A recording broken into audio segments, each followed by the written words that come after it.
Okay. Good morning, everyone. We are in Perek Yud Aleph of Sefer Melachim. It's a fascinating piece in the sense that Perek Yud Aleph really is the downfall of Shlomo HaMelech, and the fact that it is presented at the end of his life may be more a literary technique versus just a question of chronology. And we'll see within the Perek itself, and some have suggested that there were mistakes that were made, but the Navi wanted to regale us with all of the success, have minor indications of what would be the downfall, and then at the end of the story, bring it all together in one place. This is a Perek that's going to discuss three great issues with Shlomo HaMelech, three great problems he had, three great adversaries. One is the greatest of them all, the rise of Yerovam ben Nevat, who ultimately will take the 10 tribes of the north with him, and those 10 tribes will ultimately create the northern kingdom.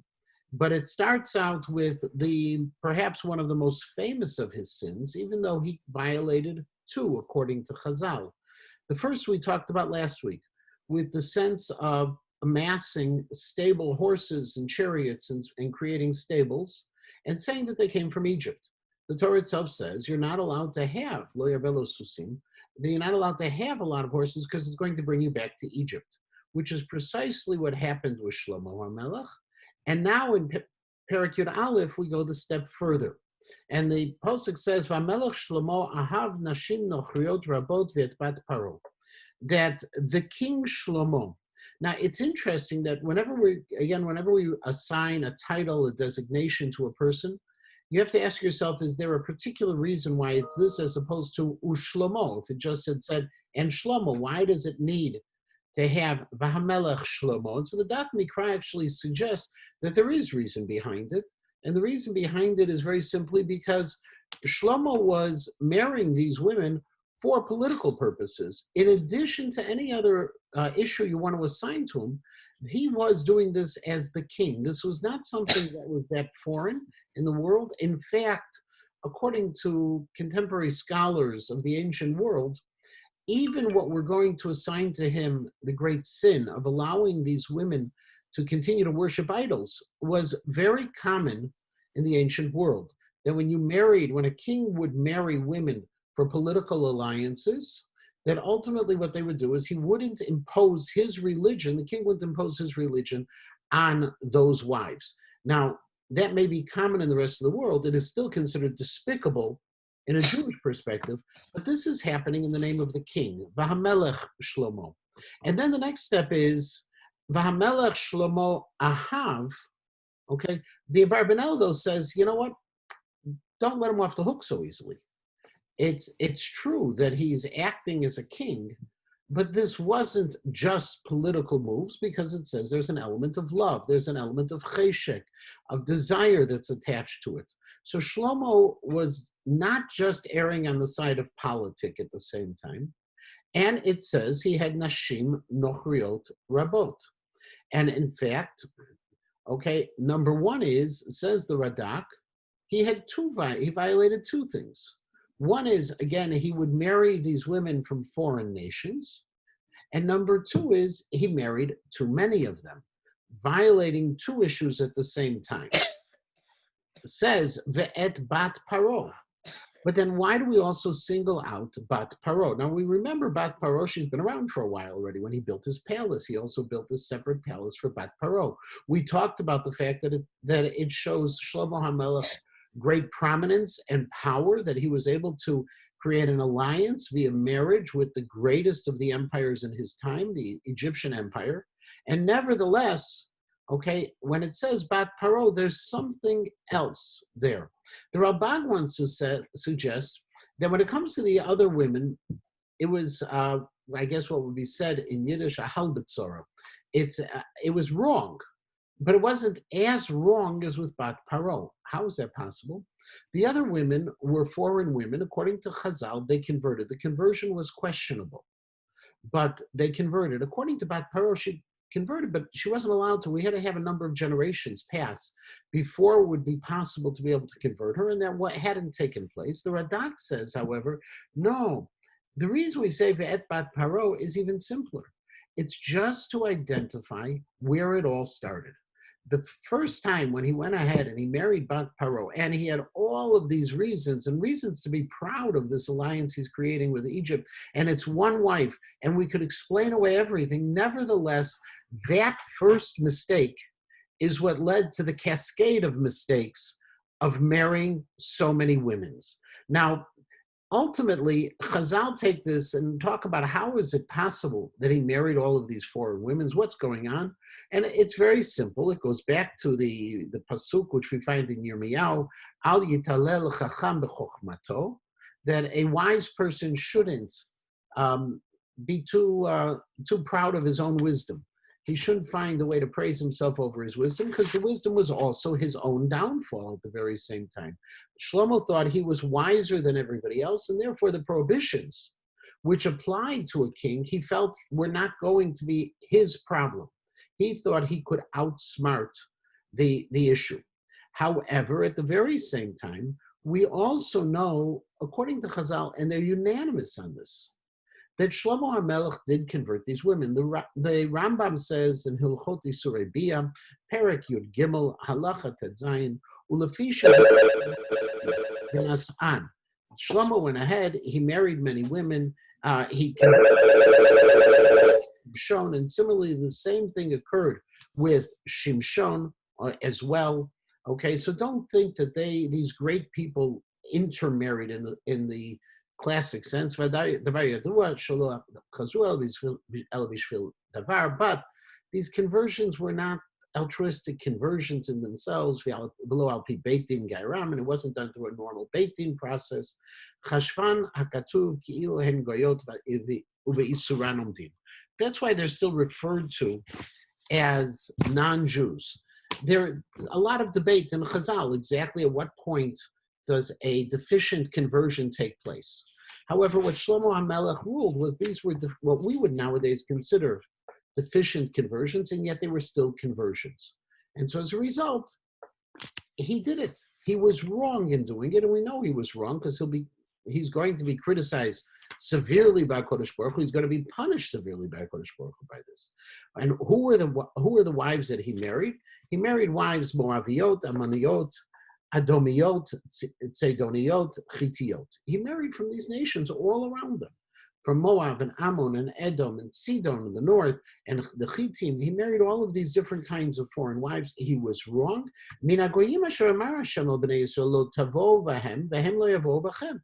And these were from the tribes, one moment, and these were from the tribes where HaKadosh Baruch Hu said, you're not allowed to marry into these tribes. The Radak says, listen, that he ultimately held, and this is the Radak says that he says, ultimately Shlomo held, according to Reb Shimon and the Mishnah and Yevamos, that if, a person, converted, it's a conversion. Nevertheless, it's considered as a pejorative. The Ralbag says, that ultimately, he shouldn't have even married him because what's the purpose of marrying these women? It was just over the top wrong. Yeah, Yafa, you had a question? Yeah, wasn't Shlomo married to an Ammonite princess while David was yet alive? In other words, David made that marriage, and Rechavam was a descendant from that marriage. So that even though he seems to be accused of it, wasn't the pattern already set by David?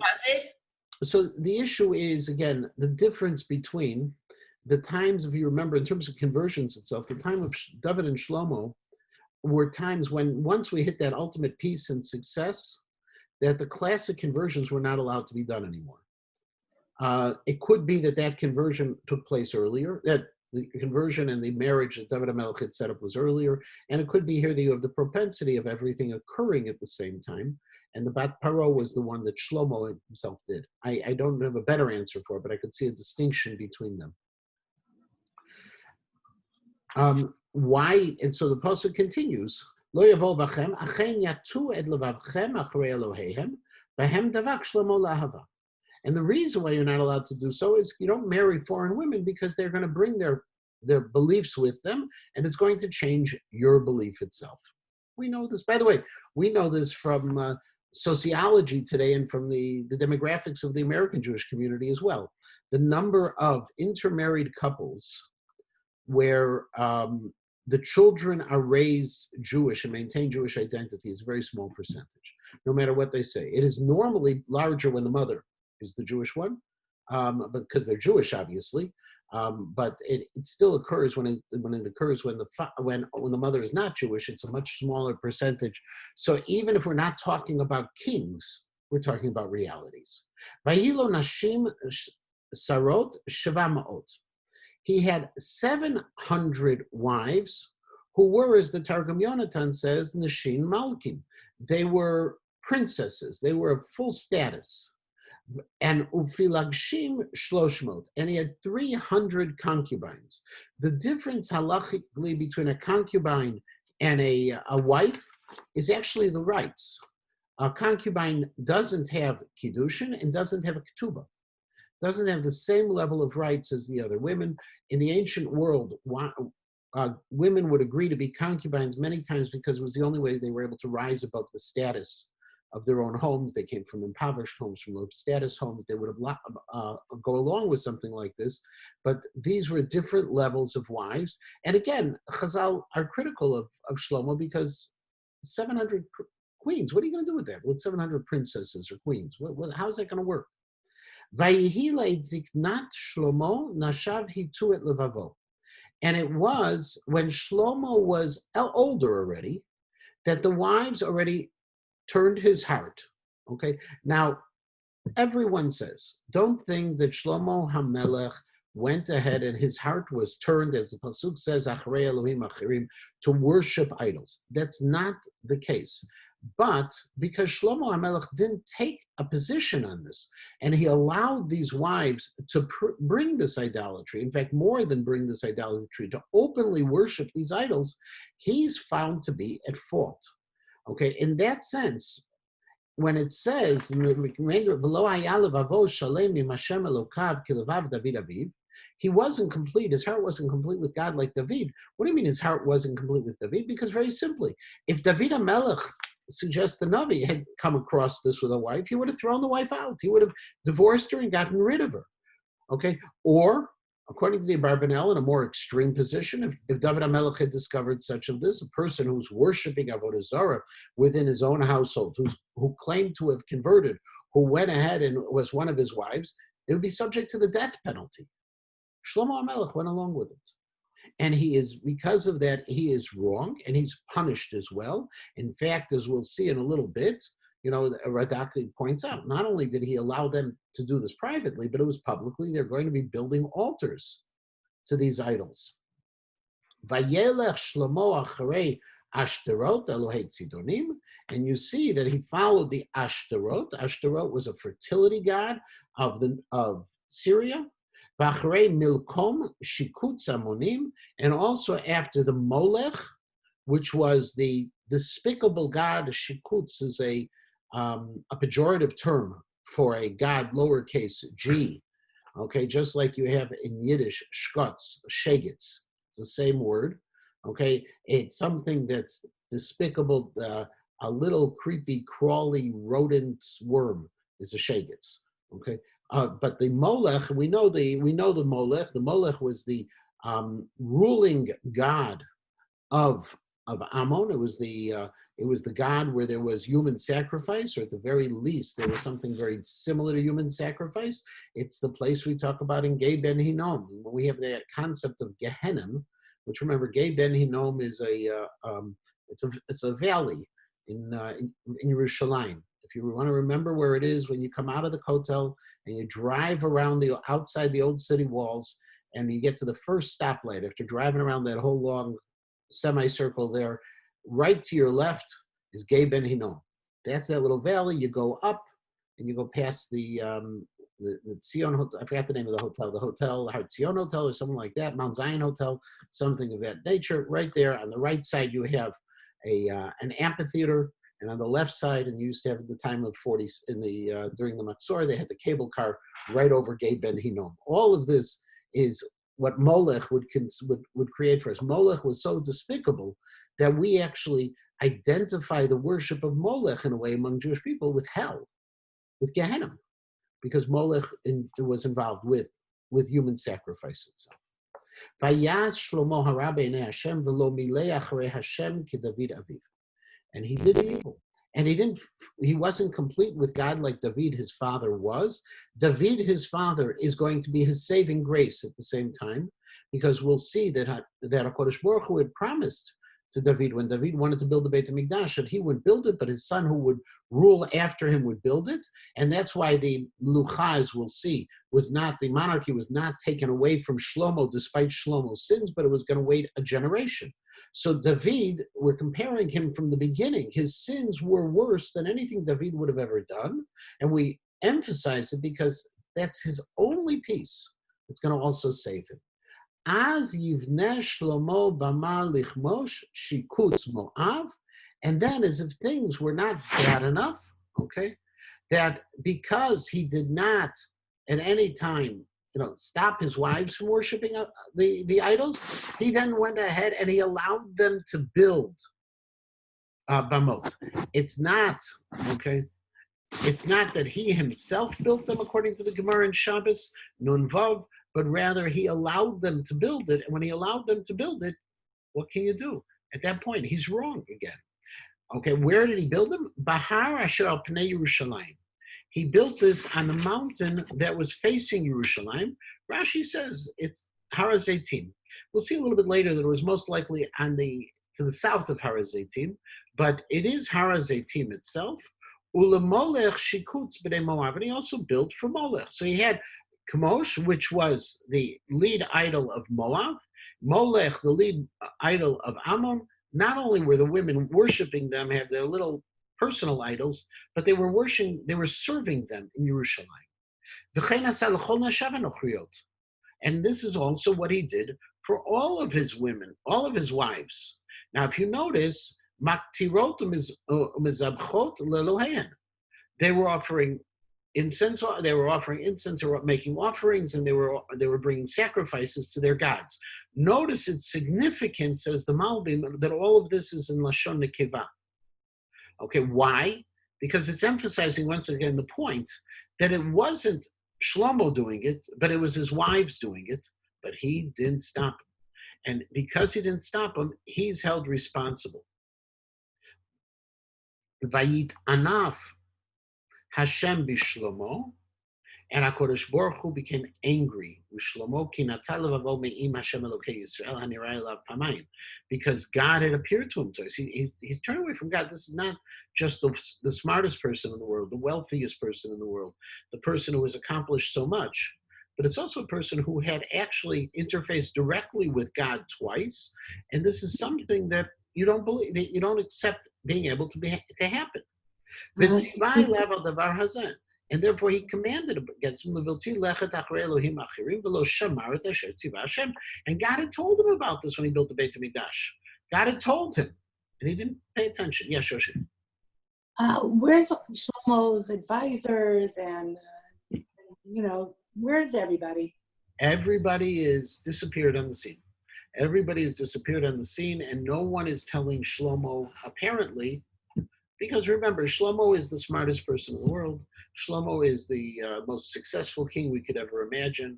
Shlomo is doing this, and this was Be'ed Ziknuto, when he's already older, and probably things had already fallen into patterns. And we don't have any evidence of anyone else standing up to Shlomo except for the Navi. And even then, it's an anonymous Navi that is appearing, which is interesting in and of itself. Why don't you mention the name of the Navi? You could say you don't mention him because of the fact that it really doesn't make a difference who the person is. You could also say you don't mention him because maybe it was in a way that you don't mention. Yeah. Just yell it out. You don't have to raise hands. Okay, does this therefore make the Jewish people, the advisors, everybody, complicit with Shlomo? I don't think it makes it complicit when you remember the power of a king. The power of a king is absolute. Right, but then we do have later the split of the kingdom, and it's based on Yeravam ben Nevat, who's going to speak up against this king because he's got whatever, some kind of, he did speak up. He does speak up later, but he never speaks up about this. Right. And you know what? It's all possible, but we have to use, again, that ultimate measure Right. of how do you know when people are doing wrong? By the reaction of HaKadosh Baruch Hu. Because the Sfarim are not just historical Sfarim. They're to teach us Musar, right? So if there was a shared responsibility with the nation, you would expect some kind of consequence for the nation. It's true that there's a consequence for the monarchy, which does cause a consequence for the nation. Mhm. But all of God's anger or disappointment and anger is directed towards Shlomo. And you never see the connection with the others. So I don't have a textual proof for the Jews being responsible for this. And I think we go back to this idea of that absolute power of the monarch. And by the way, we don't know how active his advisors were in this realm. Remember, I don't know how many advisors Shlomo would have had at this point, but he had 1,000 wives to deal with. And he had 1,000 wives who, according to the Pasuk, many of them, if not all of them, were worshiping idols. It's kind of lost a few people along the way. It's very rare in history where 3 advisors can stand up to a person who thinks he's a monarch, like we had this week. And it's very rare in history where any advisors will stand up to a person who really is a monarch. So I'm not sure if we can hold them responsible at the same time. Thank you. Now, Orit, that you had a question. Your hand is raised, but I don't. But you're muted, Orit.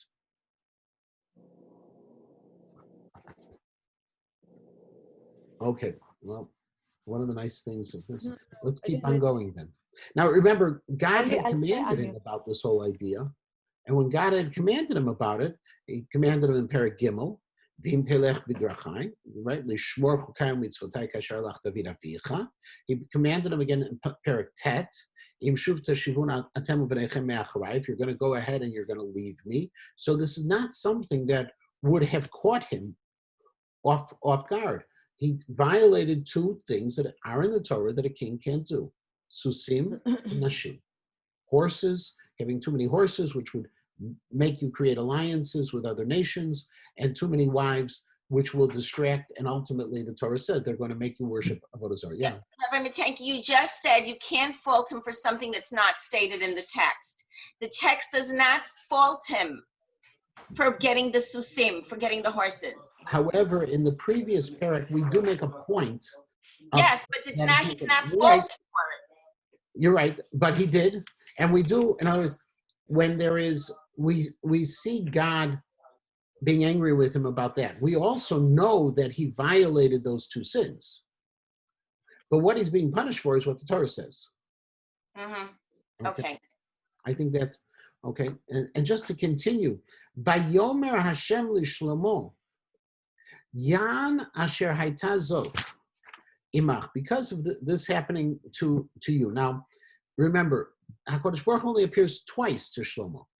So this Vayomer Hashem l'Shlomo has to be via a Navi, which is what the Mitzudot says. The Radak says it's specifically the Navi is Achia Shiloni. And what the Seder Olam Rabbah does is it fills in the picture like we always see with Midrashim. Who were the Nevi'im who were there at that time? Well, later in this Perek, we're going to see Achia. So it must have been Achia had appeared to Shlomo to do this. And there's where it's coming from. Yeah, Ira, you had a question. Yes. How long of a time lapse between a couple prakim ago and now for him to get to this point of all these wives and the idolatry? Well, it says when he's older, right? Beizik Nuto. It's his older years. And we don't have a specific date of when he started marrying these foreign wives, but it probably took longer than just a couple of weeks because there's 1,000 of them. Wow. Okay. Right. My point in asking was that you could see it to get to downhill like that over a long time period is more understandable, not justifiable, but understandable than if it happened. Right. And so quick. we see Bat Paro coming on the scene. Right. Relatively around a third of the way into his monarchy, a third or half of the way into the monarchy. Because remember, Bat Paro comes into the scene while he's building the palace, so it's about a third of the way in, maybe even less. Beit HaMikdash was 7 years, the palaces were 14 years. Somewhere around there was Bat Paro, because he had to build a palace for Bat Paro, and it's mentioned together with his palace. So we see her on the scene. And as I mentioned before, these sins do not necessarily happen just the last week of his life. These sins we're building, the presentation of it by Yirmiyahu is at the end of his life. And I agree with you, Ira. This is something that was probably a creeping evil that occurred that wasn't noticed to the same extent, or was excused and then excused a little bit more and excused a little bit more. Yafa, stop raising your hand, just yell out. Yelling out. Then this is contemporaneous with building the Beis HaMikdash. It's like mind-boggling.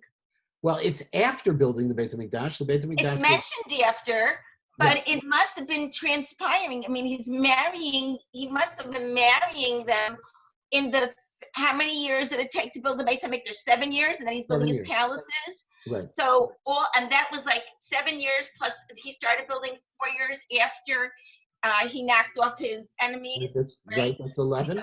11 years, and I don't know how long this is. It's 25, and he ruled for 40. And he ruled for 40. So some of the, and Bas Para was somewhere in there. In the early And part, so all of this must have been going on slowly or building as he's building the Beis HaMikdash. It's like, what?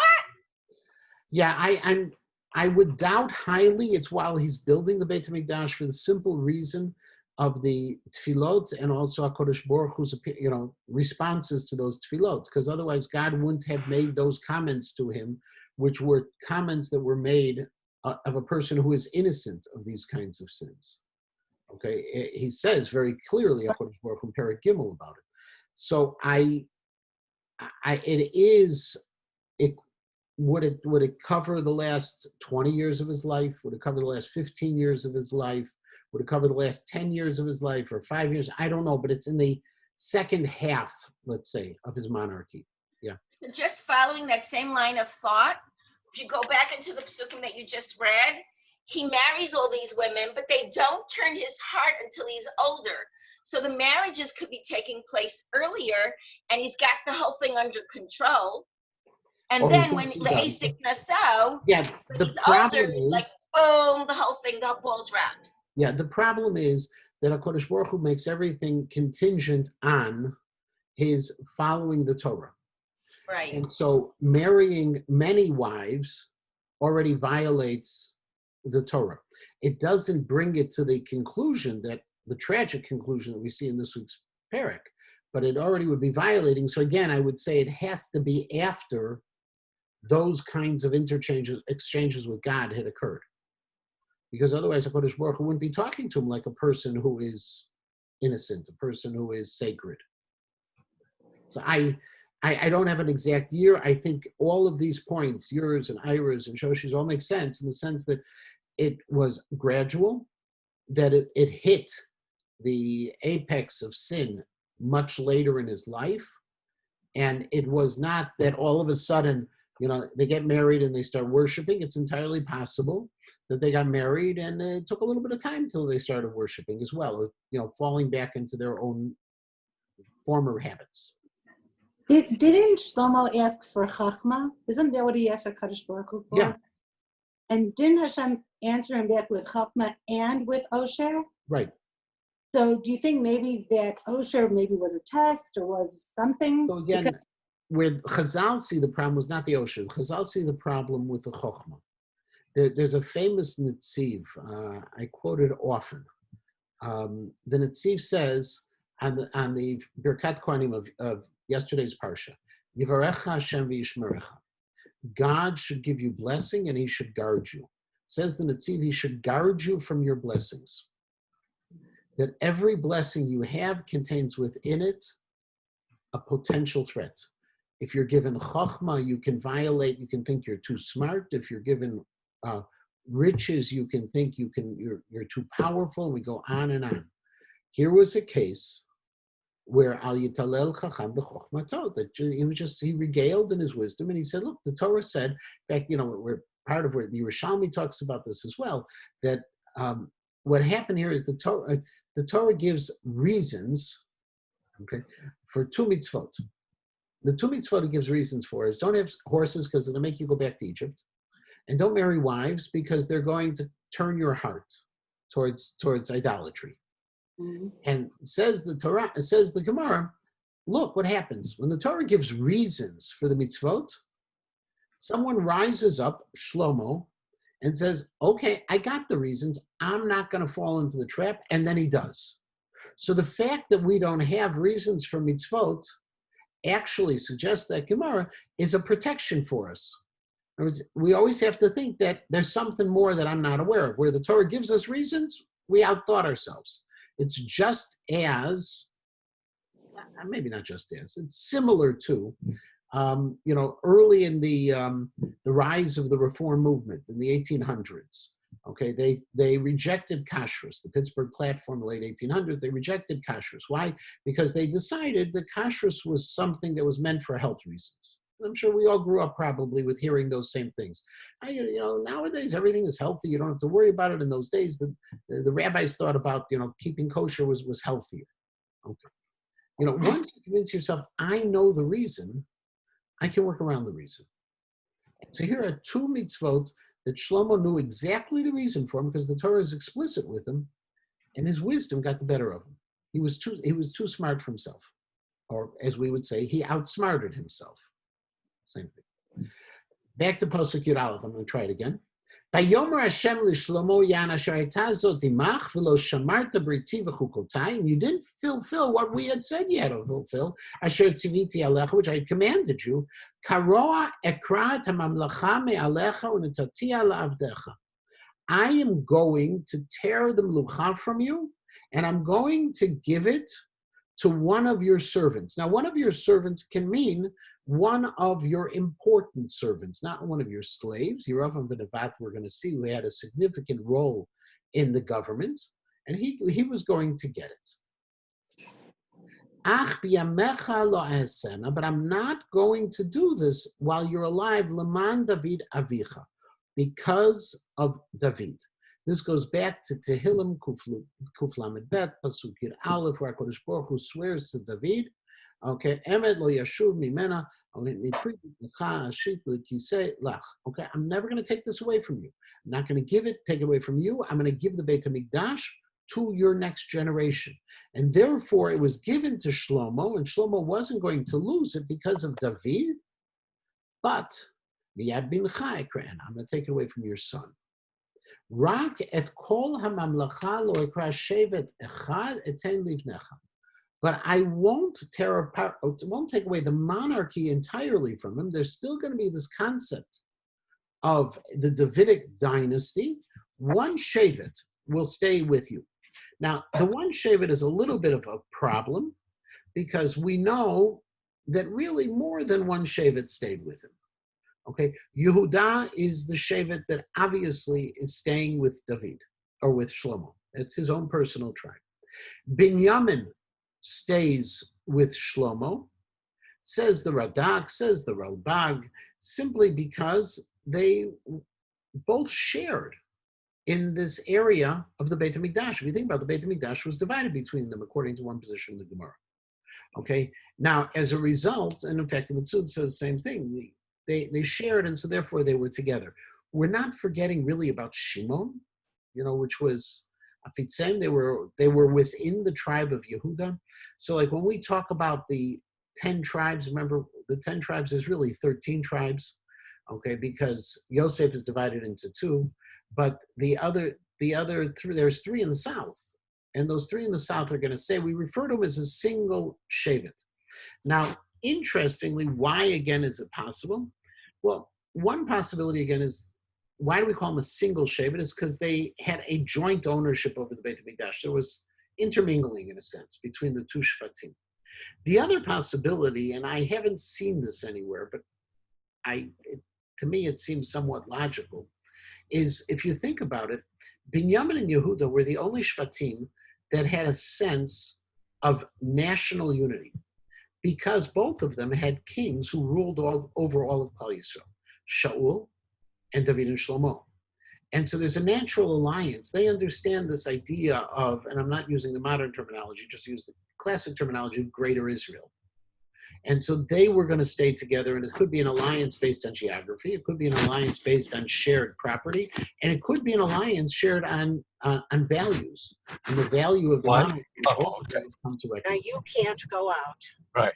Okay, I'm not going out either, so don't worry.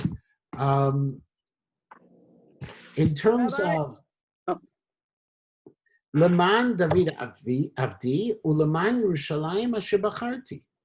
And I'm not going to do this because of David, and I'm not going to do it because of Yerushalayim.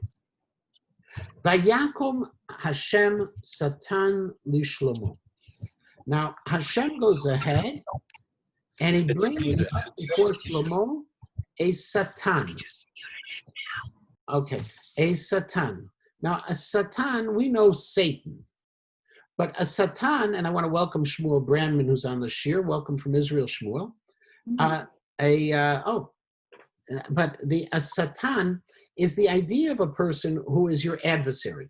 Now, we think of Satan as, in English, they would call him the devil. But anything which is an extreme adversary is called a Satan. Vayakom Hashem Satan Lishlomo. It is the first of three that HaKadosh Baruch Hu is going to bring against Shlomo, and we don't know precisely when they occurred. We know that they must happen a little bit later in the monarchy, because Shlomo, when he's building the Beit HaMikdash, says, I don't have any. So it must have come up later. The first one was Hadad HaAdomi. The first was Hadad. Now, Hadad, if you think about it, where is Edom? Well, I'm going to pull up a map for you to see just for a second. And I shared this map with you as well. If you look on the map, we're dealing right now, Edom is right here in this area here. Okay, it's to the right. If you can see my, let me see if I can give you something easier to show you. If you see the, here, let me do this. Edom is right here. And he's going to bring Hadad the Edomi to create problems for Shlomo. Mizera Hamelech hu be'Edom. He's actually a prince. He came from the princely tribes of Edom. And what happens? Vahi biyot David et Edom, ba'alot Yoav sar hatzava lekaber et hachalalim. So this goes back to Shmuel Bet, Perek Chet, Pasuk Yud Gimel, that David was in the midst of a war, and David went and sent Yoav to take care of Edom. Now, what had happened? Zev Yavitz, in his history, the Toldot Yisrael and Chelek Bet and the Motzad Davar, Zev Yavitz has this magnificent history. When I was growing up, I was first told about Yavitz by Rabbi Eisenberg Zal, and then Rabbi Mishkin always had us refer to Yavitz. I have a set of Yavitz. It was one of those farms that I bought when I was learning in Israel. You had to have a set of Toldot Yisrael. Zev Yavitz was an extraordinary historian. He lived in Israel for a period of time, but most of his time was in Europe. He was a tremendous Talmud Chacham. Not everything that he says we still accept, but because of additional discoveries. But what he did was he has his classic history, and then he has themes that he develops further, called the Motzad Davar. And in his Motzad Davar in Chelek Bet on the Toldot Yisrael, he says what happened was David HaMelech had put governors of various areas around his captured territory. And there was a rebellion. And the rebellion, they killed the governors, the Jewish governors in Edom. And so as a result, David sent Yoav down there to take care of them. And these were the Kaberet HaChalalim. These were the casualties that Yoav had gone down to take care of them. They'd been killed by Edomites. Vayach kol zachar be'Edom. And Yoav decimated Edom. Ki sheshet chodashim yashav sham Yoav v'chol Yisrael ad hichrit kol zachar be'Edom. Yoav was there for 6 months, cleaning up the situation. Okay? L'chaltzat yat katilaya. What he did was he first buried everyone, as the Targum Yonatan says, and then he went ahead and he decimated them. Vayivrach Adad. Okay, but Adad and Hadad are the same person. The filuf of an aleph and a hey. That's Radak explains that he ran away. Hu v'anashim adomiyim avdei aviv ito lavo mitzrayim. They ran to Egypt. Now, their travels to Egypt, if you just look, it's real simple. They go straight across the Sinai, and they're in Egypt. Okay? And that's what he did. Vahadad nar katan. He's young at the time. Vayakumu mimidyan. They went from Midian. Now, Midian is right in this southern area would be Midian. Okay? Vayavo Paran. This is called Midbar Paran. Vayikhu anashim imam Paran vayavo Mitzrayim el Paro Melech Mitzrayim, and they go to Paro. Vayiten lo vayit. They give him a place to live. He's of royal lineage. Velechem amarlo. And he went ahead and Paro told his servants, provide for him bread, provide for him food. Ve'eretz natanlo. And he also gave them some land. He gave them a place to stay. Now, by the way, this idea of going somewhere and getting land is nothing new to us. Same thing happened with Yaakov Avinu when he came down. Paro gave him Goshen. This was what happened, though. In this case, there was this idea of royal benefits between monarchs, and he's the first in line to the throne of Edom, and so the king takes care of him. It's interesting because if you remember, who is this king? He's also Shlomo HaMelech's father-in-law. Okay, this occurs though in the time of David HaMelech. Okay, Vayimtza Hadad chen be'enei Paro ma'od, vayiten lo isha et achot ishto. And not only was Hadad, taken care of, but he actually gave him his sister-in-law. In other words, his wife's, the queen's sister, to marry Hadad, Achot Tachpenes Hagvira. And this is the daughter of Tachpenes. Tachpenes is Egyptian. Explains that Mikra. I'm sure we're pronouncing it differently than they did. It's Egyptian for the queen, the main queen of the king. Vateled lo achot Tachpenes et Genuvat beno. And they had a son. The son's name was Genuvat, a great name. V'tigmalehu Tachpenes betoch beit Paro. And Tachpenes raised this child in her house. In other words, Hadad's son was treated like a member of the royal family. Vayhi Genuvat beit Paro betoch bnei Paro. And he was raised together with the rest of the children of Paro. There's some interesting suggestions of some parallels that are occurring here between Hadad and Lahavdil Moshe Rabbeinu. Moshe Rabbeinu was taken in by the princess, by the queen ultimately, okay, or by the princess, taken in, raised in Paro's house. Hadad is being given this kind of treatment. His son is being taken care of in this way. What happens though? Hadad shama b'Mitzrayim, ki shachav David im avotav. Hadad now hears that David is dead. V'chi meit Yoav sar tzva, and Yoav, who had destroyed his family, is dead. Vayomer Hadad el Paro. And so Hadad tells his Paro, his patron, Shalcheni ve'elech el artzi. Send me off, and I'll go to my land. Let me go to my land. He doesn't say why. And the reason he doesn't say why, the Marikra says, because Paro is Shlomo HaMelech's father-in-law. So Paro is not going to send Hadad to go get even with Shlomo. But Hadad says, I want to go back home. Maybe he'll let him go back home. And this is the idea. Okay? Now, all of this is taking place at this time. However, Vayomer lo Paro kima tachaseri, but Paro says, you're missing anything. What do you want to go home for? You got it so nice here. Vayomer lo ki shalech tishalchini. He said, I want to really go home. And so as a result of that, he goes home. Now his going home is going to be, the Satan is going to be one great adversary for David, because you're going to have this war of attrition. It's going to be marauding armies going through and creating trouble, which hadn't been before. Rabbi, I have a question. Yeah. So when, Shlomo hears this, there's no sign of him doing tshuva or asking, like I sinned, like his father, like, am I missing that? Isn't there? No, there isn't. He hears that he did wrong, right? He doesn't recognize his wrong. Oh, he still Shlomo he doesn't recognize. It goes back to the fact that Shlomo outsmarts himself. What God says to him is a consequence of him having done the wrong.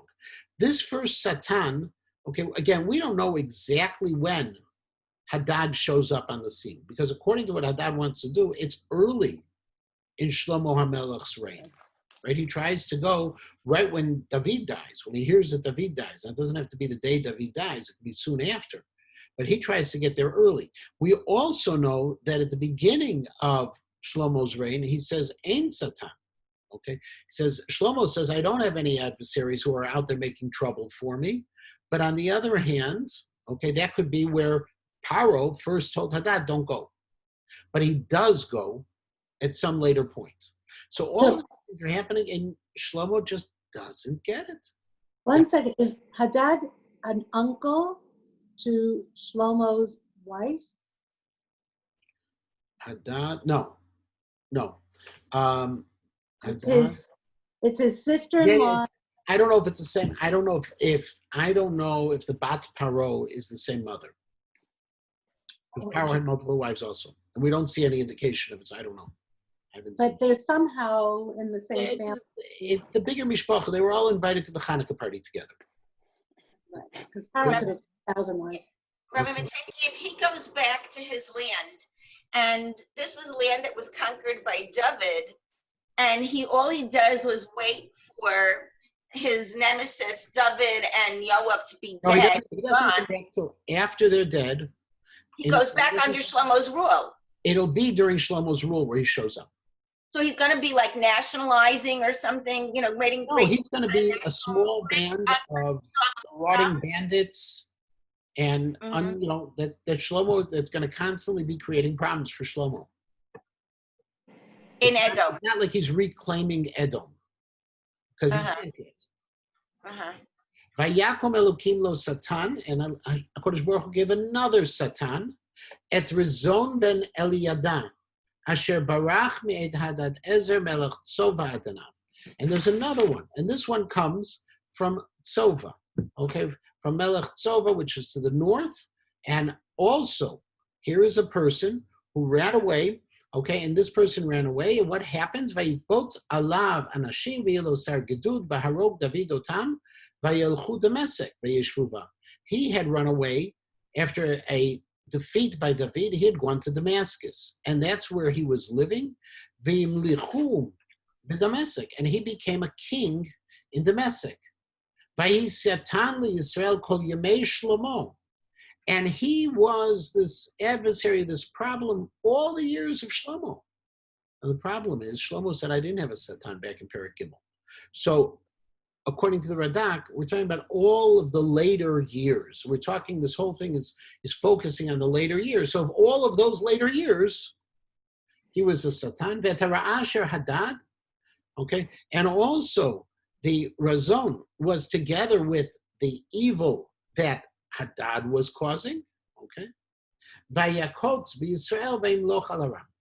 And he was creating this problem for the Jewish people, and he was ruling over Aram.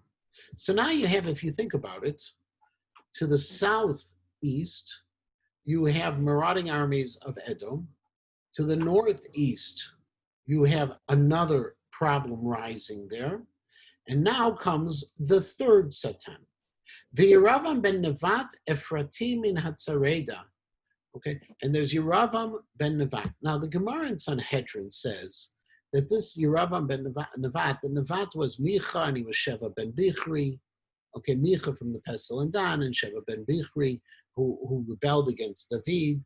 And the Abarbanel says this isn't meant to be literal, but rather these were the same kind of personalities, which is also, you remember with Eliyahu being identified also as Eliyahu is identified as the son of Aaron, Pinchas. Is identified as Pinchas as well, because they were both zealots. It doesn't necessarily mean that Pinchas morphed into Eliyahu. Okay, but the Radak says this is that kind of rebellious personality, and he was Eved l'Shlomo, a servant of Shlomo, Vayaram Yad B'Melech. And he also began to rise up against the king. V'zeh davar asher harim Yad B'Melech Shlomo.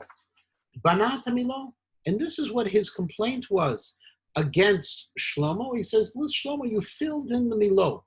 The Milo, if you remember, have a number of different explanations. The simplest explanation based on archaeology today is it's the landfill that created the wall around Ir David, but it's also among Chazal as a possibility of an open courtyard that was a place where the pilgrims were able to gather when they were coming up for Yom Tov.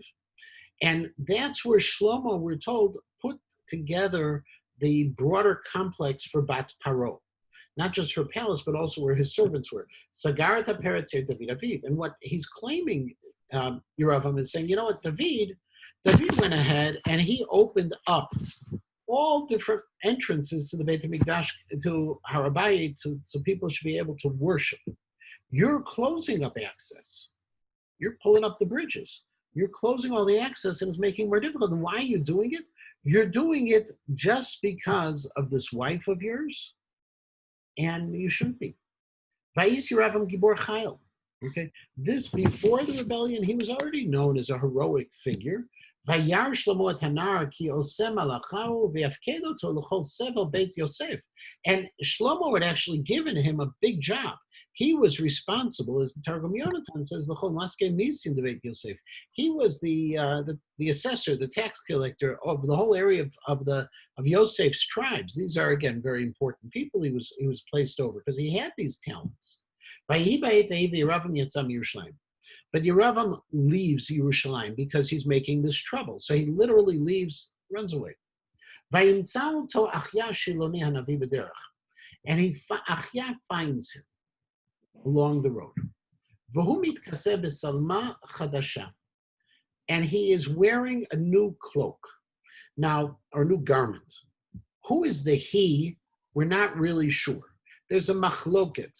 One says that Yeravam is wearing a new cloak, and Rav Shmuel Bar Nachmani says that, and then the other says that Achia is wearing a new cloak, and Rav Shmuel Bar Nachmani says it makes sense that this was Achia's new cloak.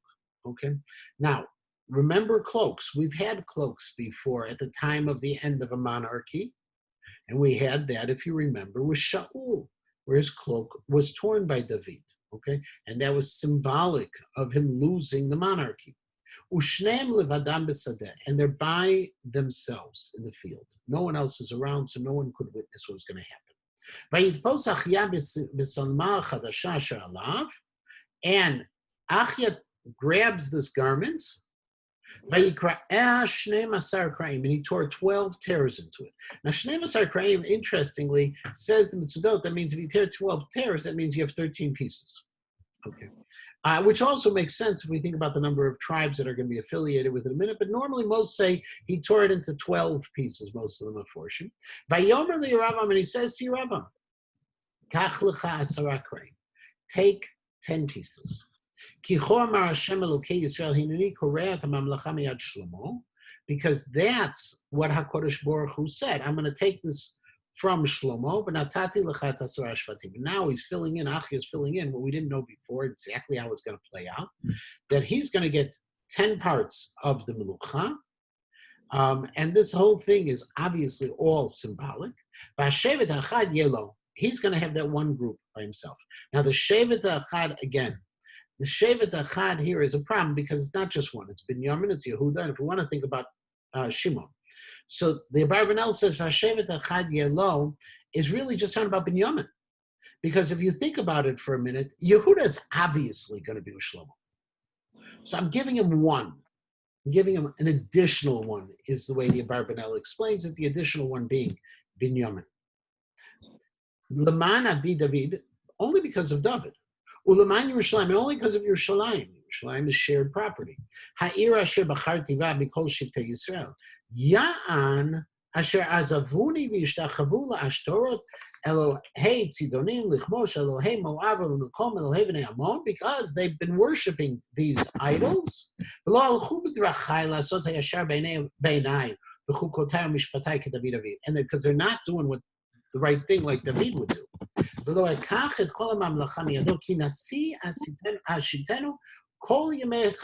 to make him a nasi. Notice he doesn't use the word king, but he uses the word nasi, which is still someone elevated, above. Leman David Avdi asher bacharti oto asher shamar mitzvotai v'chukotai. Because of David. Yeah. Go. It's just that all of a sudden here, David is like, he's so amazing. He was shomer all my mitzvot and my chukim, except that we just saw all the things that he had to suffer because he wasn't. God had promised to David, and David had done tshuva, if you recall, and all of these pieces that have been built into the puzzle. David is the paradigm. David is the one who rose up. He wasn't able to accomplish everything that needed to accomplish. He wasn't the one who was a paragon of virtue throughout his life, but he was the paradigm of a choser b'tshuva, paradigm of a person who used his power wisely. He was taken advantage of in certain times. Look how he suffered. But there was a promise made to David. HaKadosh Baruch Hu was not saying, I'm doing this because David was perfect. I'm doing this because I promised David. No, he's saying Asher Shamar mitzvosai v'chukosai. Because those mitzvot and chukim that we're talking about, that Shlomo had failed on, David didn't have a problem. The Avodah Zarah wasn't an issue. You're right, he made mistakes, but we're allowed to say that we are Shomrei Torah mitzvot. Are we really Shomrei every Torah mitzvah that's around there? Okay, hold on. You're not comparing. I cannot be compared to David HaMelech or Shlomo. I know. Don't worry about it. Was there a vote? We all agree Shoshi can't be compared to David HaMelech. But the reality is... But the reality is what he did wasn't great, but he is so punished. He is so punished. Yeah. By the way, David HaMelech was also so punished.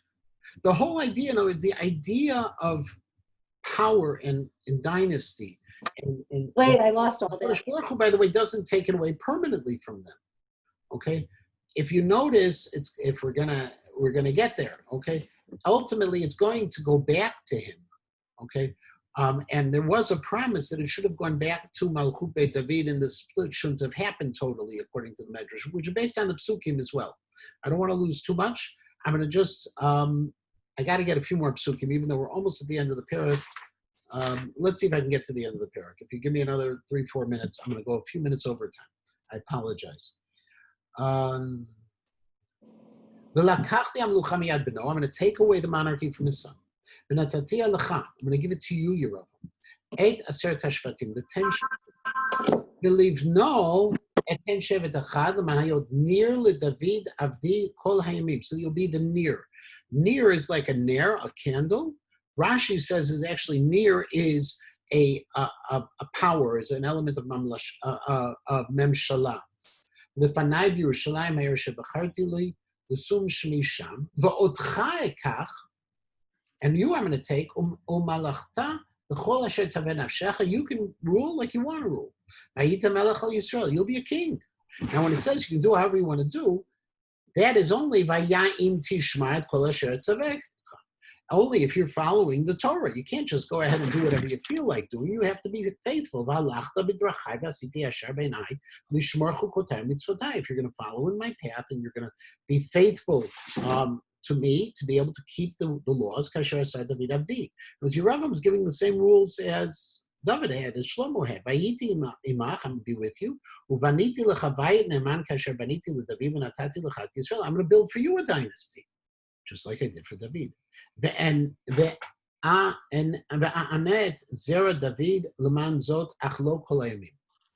this is not going to be a permanent situation. Okay, there's going to be the inui, there's going to be the suffering, but it's not eternal. In other words, Malchut Beit David is going to rise again. We talk about Mashiach as Malchut Beit David. The kingdom was taken away from Shlomo's son, from Rechavam, but the monarchy was not taken away from David. And Shlomo wanted to kill Yeravam. Now we're getting back to the story. Vayakom Yeravam vayivrach Mitzrayim, and Yeravam goes to Mitzrayim. El Shishak Melech Mitzrayim. He goes to Shishak. Now, who's Shishak? Is what happened to Paro's father-in-law. So the Radak says Shishak is the next dynasty in Egypt. it isn't the father-in-law. It's a new Egyptian king. And this new Egyptian king will be problematic for the next generation. Vayhiva Mitzrayim ad mot Shlomo, and he's going to be there, Yeravam, until Shlomo dies. V'yeter divrei Shlomo v'chol asher asa v'chochmato halohem ktuvim al sefer divrei Shlomo.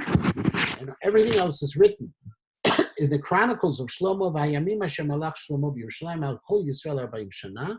Shlomo ruled for 40 years. Vayishkav Shlomo im avotav v'yikaver be'ir David aviv. And he's buried in the royal burial place and in the city. Vayimloch Rechavam beno tachtav, and Rechavam takes over after his. So this is the end of Shlomo on this note.